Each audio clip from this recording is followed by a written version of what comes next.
जबरदस्ती मत मांगना जिंदगी में किसी का साथ, कोई खुद चल कर आए, उसमें खुशी कुछ और ही होती।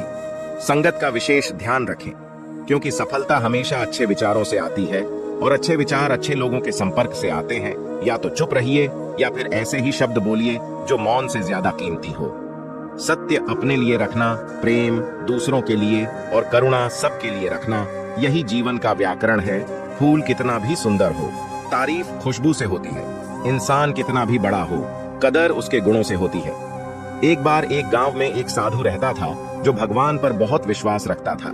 एक बार की बात है, वो साधु पेड़ के नीचे बैठा था और भगवान को याद कर रहा था और अचानक ही वहां बाढ़ आ गई। चारों तरफ पानी ही पानी था। सब लोग अपने आप को बचाने के लिए ऊपर पहाड़ की तरफ भागने लगे। उनमें से एक आदमी ने देखा इस हालत में भी साधु जी भगवान की तपस्या कर रहे हैं और सोचा कि ये अपने आप को बचाने के लिए कहीं क्यों नहीं जा रहे हैं। तो उसने उस साधु से बोला, अरे आप क्यों नहीं जा रहे हो? आप मेरे साथ पहाड़ की तरफ चलो, नहीं तो डूब जाओगे। साधु बोला, अरे हमें क्या होगा? मैं भगवान की इतनी तपस्या करता हूँ कि मुझे कुछ नहीं हो सकता। भगवान खुद मुझे बचाने आएंगे। धीरे धीरे पानी साधु की कमर तक आ गया और अब लोग वहां से नाव लेकर निकलने लगे। उनमें से एक ने साधु से कहा, अरे पानी आपके कमर तक आ गया है, आप हमारे साथ चलिए। साधु ने कहा, नहीं नहीं, भगवान मुझे खुद बचाने आएंगे। और वो नाव वाला भी वहां से निकल गया। कुछ देर बाद पानी इतना बढ़ गया कि साधु के सर तक पहुंच गया। अब लोगों को बचाने के लिए हेलीकॉप्टर से निकालने लगे। एक हेलीकॉप्टर साधु के पास आया जो कि आखिरी हेलीकॉप्टर था। साधु के पास नीचे रस्सी फेंकी और बोला, इसे पकड़ो और ऊपर आ जाओ, नहीं तो आप डूब जाओगे। यह आखिरी हेलीकॉप्टर है और आपके पास में कोई दूसरा रास्ता नहीं है बचने के लिए। साधु ने कहा कि रस्सी आप वापस खींच लो और चले जाओ। मुझे भगवान के ऊपर भरोसा है, वो मुझे बचाने जरूर आएंगे। पानी काफी ऊपर आ गया और पैर भी डूब गया और साधु की भी डूबने से मौत हो गई। मरने के बाद साधु भगवान के पास गया और बोला कि है भगवान, मैंने आपकी पूरी जिंदगी तपस्या की, पूरा जीवन आपकी आराधना करने में लगा दिया, फिर भी इतने भरोसे के साथ इंतजार किया कि आप मुझे बचाने आओगे, लेकिन वहां मेरी डूब कर मौत हो गई और आप नहीं आए, ऐसा क्यों? भगवान बोले, मूर्ख इंसान एक बार नहीं 3 बार आया था। मैं तीनों बार में ही तो था, पहला पैदल, दूसरा नाव के द्वारा और तीसरा हेलीकॉप्टर के द्वारा। लेकिन तुमने मेरा एक भी अवसर पहचान नहीं पाया।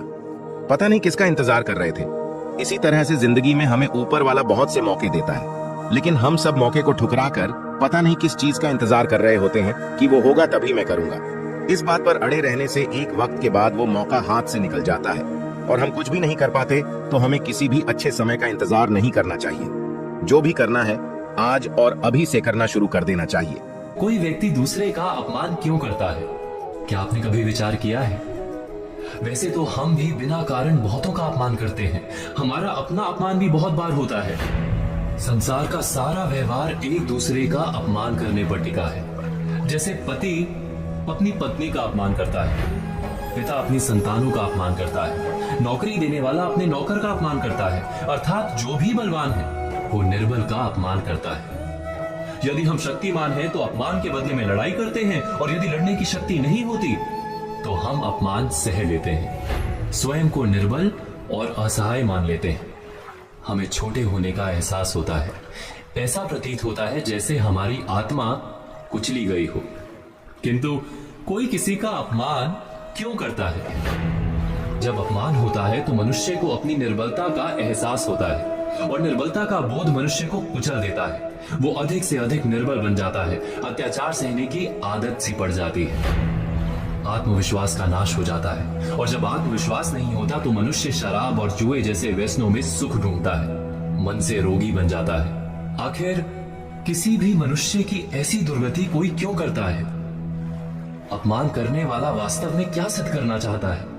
कभी गहराई से विचार किया है? वास्तव में हम किसी का अपमान करते हैं उसकी निर्बलता सिद्ध करने के लिए, ये बताने के लिए कि हम अधिक शक्तिमान हैं। अर्थात वास्तव में अपमान करने वाला स्वयं अपने आप को शक्तिमान या बलवान सिद्ध करने का प्रयास कर रहा है। अपमान करने वाला हकीकत में अपनी शक्ति से आश्वस्त नहीं है, उसे अपनी शक्ति पर भरोसा नहीं है। दूसरों को चुनौती देकर वो अपनी शक्ति पर विश्वास प्राप्त करने की कोशिश करता है। क्या ये सच नहीं?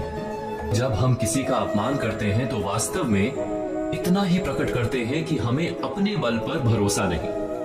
हमें संसार एक अविरत संघर्ष प्रतीत होता है, कभी ना रुकने वाली एक जंग सी दिखाई देती है। हम अपने निकट आने वाले सभी को प्रतिद्वंदी मानते हैं, फिर वो पति या पत्नी ही क्यों ना हो।